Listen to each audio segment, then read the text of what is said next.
It divided a city, a country, and the people living on both sides. It was created to keep people in by keeping them out.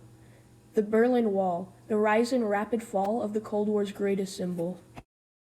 The Berlin Wall was constructed around West Berlin in 1961 until it came down in 1989 due to the people's rejection of communism. The fall of the Berlin Wall represents the end of Soviet occupation in Eastern Germany, the end of the Cold War, and a literal broken barrier to freedom. A barrier was broken, but did it make an immediate impact on the lives of East Germans? How about today, 30 years later? In 1961, the German Democratic Republic, or GDR, built a barrier around West Berlin to keep the so-called anti-fascist socialists out of East Berlin. The reality was it was built to keep the people from East Berlin from breaking free of communist rule. The Berlin Wall was a permanent concrete barrier that surrounded the western portion of Berlin, creating a perimeter of almost 100 miles. It was 12 to 15 feet high with rounded edges so people could not grab onto it. Eventually, it had guard towers along the wall with armed snipers ready to kill anyone who tried to escape. The wall also had metal spikes, ditches, and tank traps so tanks could not drive through the wall. Over the almost 30 years of its existence, more than 200 people were killed trying to escape into West Berlin, where they would be free from communist rule. After World War II, control of Germany was split between the Western Allies, the United States, Great Britain, France, and the Soviet Union at the Potsdam Conference. This agreement carved Germany into 4 states controlled by each. The Soviet Union was given the eastern part of Germany, including the capital city of Berlin. Berlin was considered an important city, so it was divided into 4 zones controlled by the same countries. The Western Allies would combine their zones into one, West Berlin, with the Soviet Union controlling East Berlin. The Soviets weren't happy having an island of capitalism inside their border, but considered it a temporary problem. In mid-June 1948, they decided to fix the problem by cutting off all roads and rails into the city, which were completely within their borders and under their control. Their intention was to drive out the Westerners or starve them, a military tactic that had worked for them in World War II. On June 26th, the Western Allies came to their aid. Over the next year, the Allies supplied the city with everything they needed by air. It was known as the Berlin Airlift. In May of the following year, the Soviets lifted the blockade. After that, all relations between the Soviets and the Allies fell apart. Germany was officially divided into 2 states, West Germany, or the FRG, and East Germany, or the GDR, with East Berlin as its capital. The GDR quickly transformed into a total communist state, taking over all industry and farms. The standard of living in East Berlin began to decline compared to the West. In 1953, East Berlin workers went on strike to protest new rules forcing them to produce more with the same amount of workers and resources. The Soviet military quickly stepped in to crush the strike, killing several hundred and injuring over 1,000. Over 1,000 were sentenced to life in prison. Declining economic conditions and tightening restrictions continued into the early 1960s, leading many East Germans to conclude that life was not worth living in the GDR. By 1961, over 3 million people fled to the West, mostly the young, skilled workers and those with education.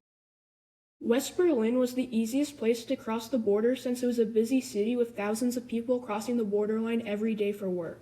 This had been allowed since the Potsdam Agreement was made. No one expected it to change since all the leaders said it wouldn't. The problem was that once in West Berlin, anyone could travel anywhere outside by airplane. The GDR knew that something had to be done to plug this leak. In mid-July 1961, Erich Honecker, the ruler of the GDR, began preparations to build a barrier by stockpiling materials and bringing laborers into the city. On Saturday, August 12th at 1 a.m., the order was given to march. Soldiers began sealing the border while most people were asleep. By sunrise, the temporary barrier of barbed wire was complete. The border was now sealed. No one on either side was allowed to cross. Over the following weeks, the permanent wall was built, cutting the city into 2.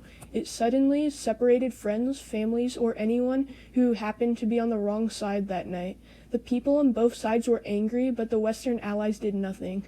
They didn't want to risk a confrontation with the Soviets. The Soviets had established communist governments in all of Eastern Europe, including East Germany and East Berlin. Communism is a form of government where money and resources are distributed equally among all citizens regardless of their abilities or efforts. At the time the wall was built, people lived in similar conditions in both the eastern and western halves of Germany, but this began to change as the West began to prosper from investments by the Allies and trade with the outside world. Political conditions in East Berlin were oppressive. All aspects of life were controlled by the government. The East Germans had no freedom to vote, freedom of speech, or freedom to choose their path in life. The freedom they wanted the most was the freedom to travel outside of East Germany, which was severely restricted. East Germans were under constant surveillance by the Stasi, the East German secret police. One of every 90 residents was part of the Stasi, including the children. In East Germany, almost all people had jobs, including women. Housing was provided by the government at a very low cost. In communism, there is no incentive to work hard since everyone is paid the same regardless of their effort or skill level.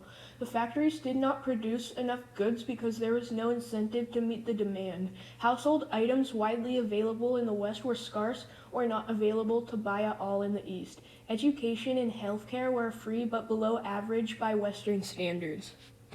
The average yearly wage of East Germans before the Berlin Wall came down in 1989 was $9,679, making it one of the poorest regions in Europe. However, everyone was employed. By comparison, West Germans on average made $17,697, about 45% more than the East Germans. By the mid-60s, the contrast between West and East Germany society was obvious and stark. West Germans enjoyed happy lifestyles and freedom from oppression. East Germans had little hope and virtually no freedom. This led the Soviets to electing a new leader who could choose a much different approach. Mikhail Gorbachev was that leader. Gorbachev decided that the Soviets could no longer hide the problems of their society and that openness and restructuring were the way that they could fix it. Ronald Reagan believed that the Cold War could be ended if he could convince Gorbachev that peace was something both countries wanted. Reagan gave a speech in front of the Berlin Wall in 1987 where he famously said, "Mr. Gorbachev, tear down this wall." It gave hope to many that one day it would happen. As the Soviets began focusing on their own problems, the Eastern Bloc countries were left alone to solve theirs. Protests became even more common in all Eastern Bloc countries, including East Germany, with demands for more freedom and more rights. The timing was right for big changes. On the night of November 9, 1989, the GDR decided that they could prevent the growing protests by announcing a new travel policy that would allow travel with far fewer restrictions. Gunter Schabowski, a local bureaucrat, was not familiar with this new policy and said that it would take effect immediately without delay. This statement was misinterpreted to mean that the border was now open to anyone who wanted to cross that night. Crowds of people quickly gathered and demanded to be let through. The border guards had no further instructions from their superiors since they had all gone home for the night. In order to avoid a riot, the border guards who saw the same state media reports opened the gate for just a few and then for everyone. The wall had fallen. People on both sides of the wall cheered and tore away at the concrete to celebrate this historic day. Friends and families reunited and people flooded across the border.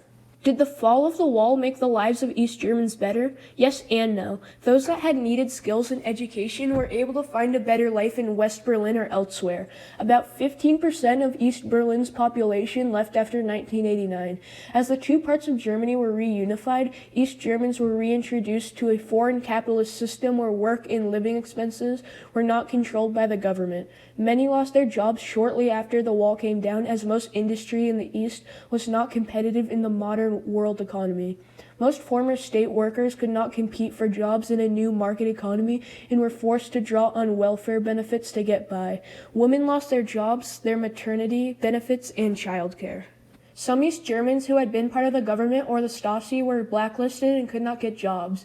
There was still a lot of prejudice and mistrust. Today, employment and wages are at an all-time high for East Germany 30 years after the fall of the Berlin Wall. However, people in the East have wages 16% less than the people of West Germany. Women still make close to the same pay as men. As we celebrate the 30th anniversary of the fall of the Berlin Wall, we can say that it was one of the most significant barriers, physical or symbolic, to be broken in history. It represented the dividing line between two distinctly different forms of government and the raging Cold War. The Berlin Wall gave us a unique side-by-side comparison of the two.